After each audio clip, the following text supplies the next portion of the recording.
You're gonna ask me to leave. Why? What's your reason? No, you are a wet blanket, sir. You're a despicable mayor, and you need to be held accountable for your actions. You're gonna come and escort me out, police officer? Yeah, please. Time to go. Is it legally you're gonna arrest me if I don't leave? Say you're gonna arrest me if I don't leave. Sir, your time is up. Are you gonna arrest me if I don't leave? Your time is up. It's time Are for you to gonna go. arrest me if I don't leave? Your time is up. I'm gonna It's time sit for down you and to wait. go. No, I'm sitting down. Jason Boyle. I'm back for the same reasons I'm always here, to discuss the corruption of the Seneca Police Department and that man, Chief Bowling. What's happened here is not just inappropriate, it's criminal. The Seneca Police Department, as you already know this story, but tonight I'm going to tell it again, start to finish, so that there's no doubt what happened. At the center of this is one man, Richard Hunt McDuff. He's an attorney in Seneca, South Carolina. He quarterbacked this entire corrupt process. He built a relationship with one of my wife's disgruntled former employees, and together they influenced the probate court case. Their goal was to drain my wife's resources until she couldn't defend herself, so that McDuff could steal the wealth of the Doyle Pierce estate on behalf of his client, Jared Adam Pierce. Let me give you the timeline.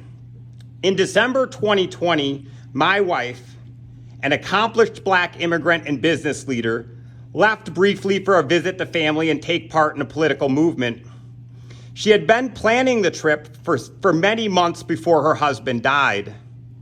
She had only been in America a few short years, but was already reporting millions in revenue. She was succeeding, and they hated it. While she was gone, Clements Electrical and Sherry Burgess, a former manager at her factory, entered the facility without permission. They never told her they needed payment. They never said they planned to destroy work she had already paid for. She owed them $0 on January 13th, 2021, the day that they went in, took her property, and crippled her company. Part of a deliberate plan McDuff had to bankrupt Miss Pierce and win a probate case.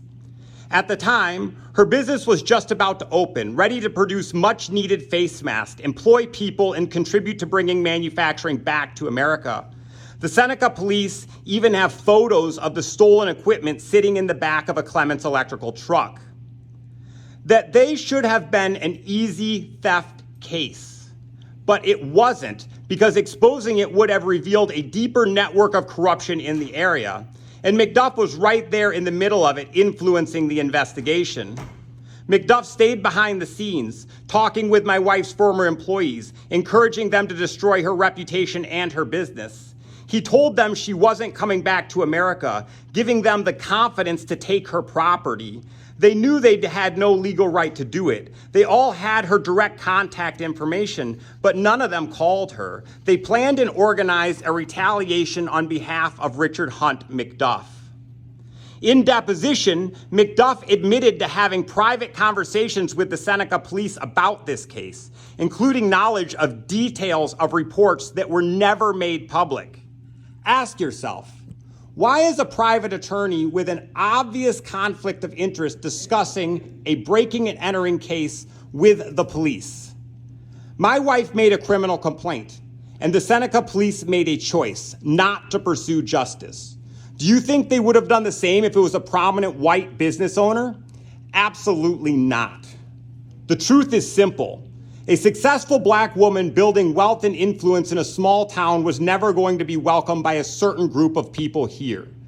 That is the reality. No one on this council is willing to admit publicly.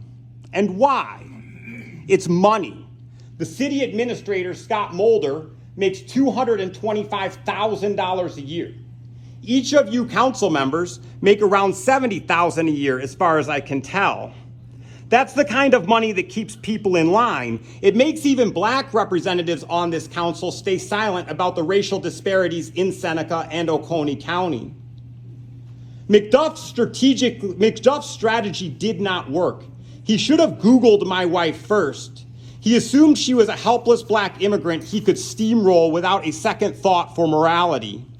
Instead, he met a formidable, intelligent, well-spoken, and ambitious advocate for justice. So here's my challenge on the record.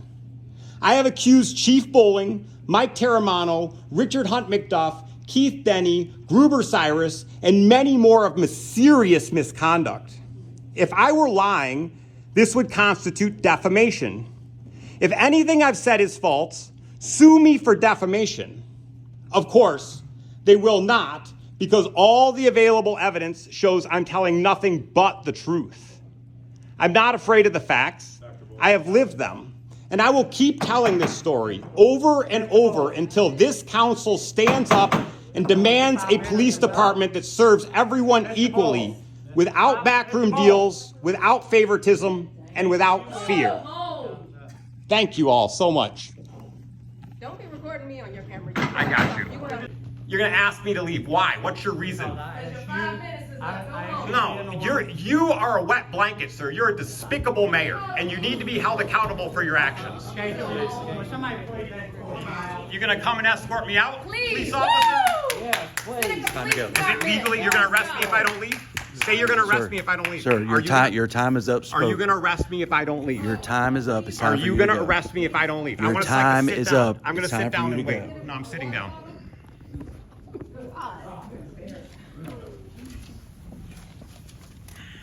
Thank you, sir. They got the police down here now. How you guys come? You come for me? Sir? You come because they called about me? We didn't get a call, no, sir. They just came to hang out? Right on. Yes, sir.